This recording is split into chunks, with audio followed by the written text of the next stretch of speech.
میں چاہتا ہوں کہ عورتیں سڑکوں پر کھڑی سگریٹ پئیں، سگریٹ کے دھوؤں سے چھلے بنا بنا کر آتے جاتے مردوں کے منہ پر چھوڑیں۔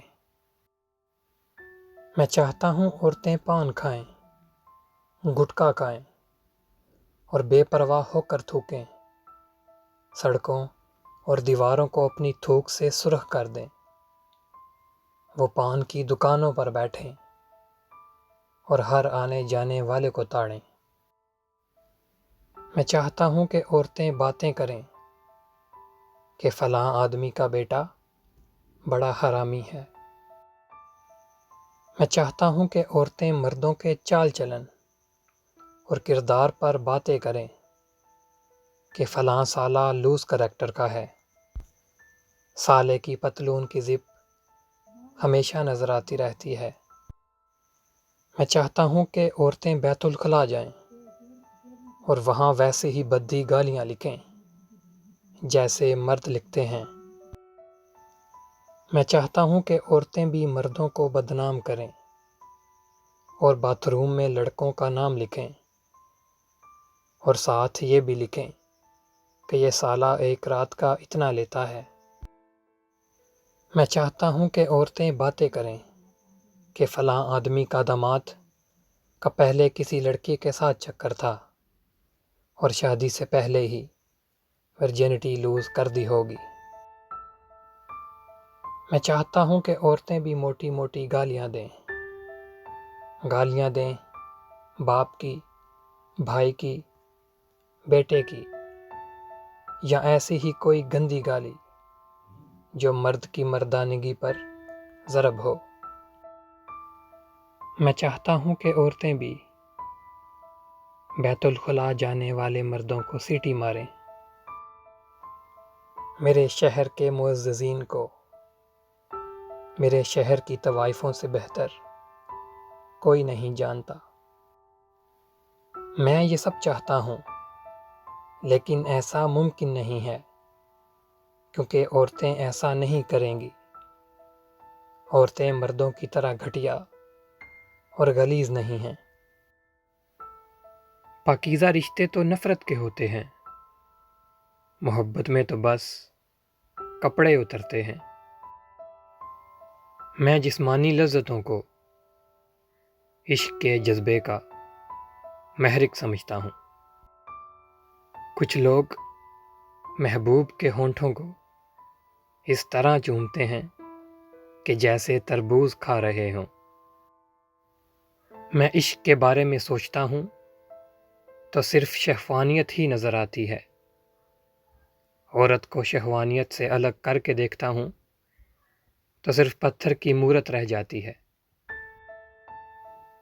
مجھے عورت اس وقت دلچسپ ترین معلوم ہوئی جب میں نے محسوس کیا کہ یہ صرف سیکس کے لیے نہیں ہوتی۔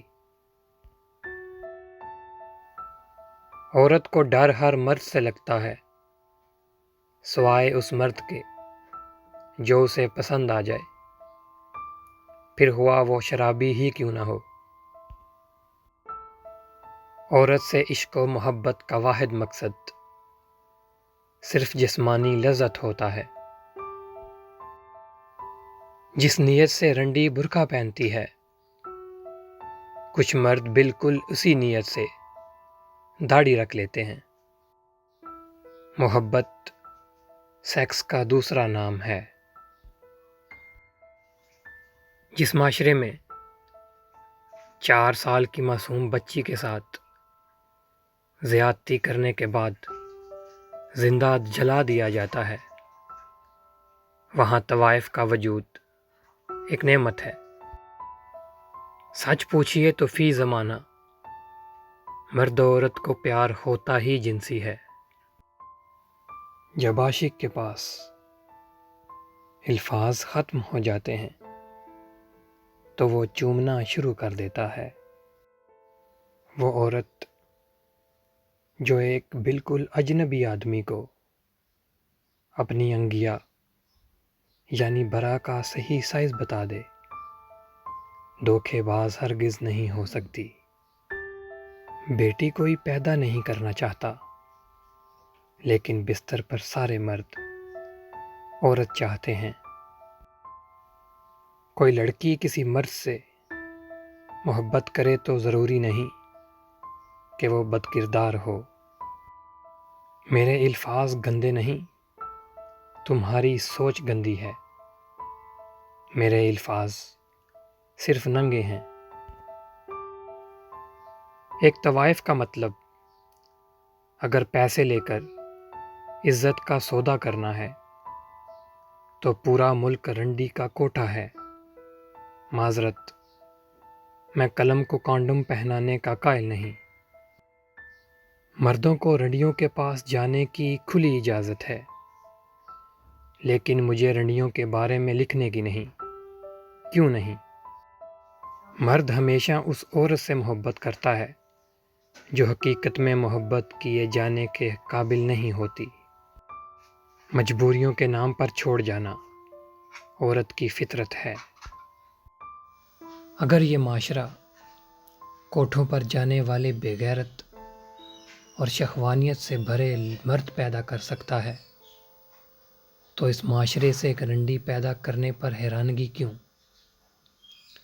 جب تک خریدار موجود ہیں بازار میں مال آتا رہے گا۔ طوائف کا جنازہ تو پڑھنے کوئی نہیں جاتا، لیکن اس طوائف کے پاس جانے والے کے جنازے پر سب لوگ جاتے ہیں۔ بھانگ یا چرس بیچنے والا ضروری نہیں کہ ان منشیات کا عادی ہو۔ بالکل اسی طرح ہر مولوی پاک باز نہیں ہوتا۔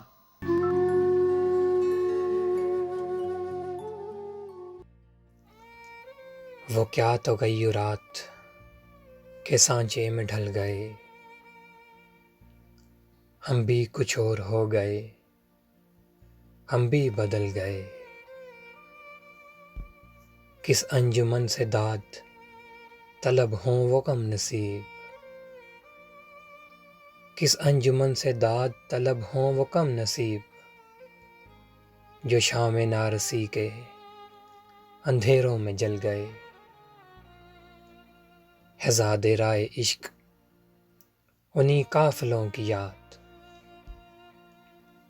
ہے زاد رائے عشق انہی قافلوں کی یاد،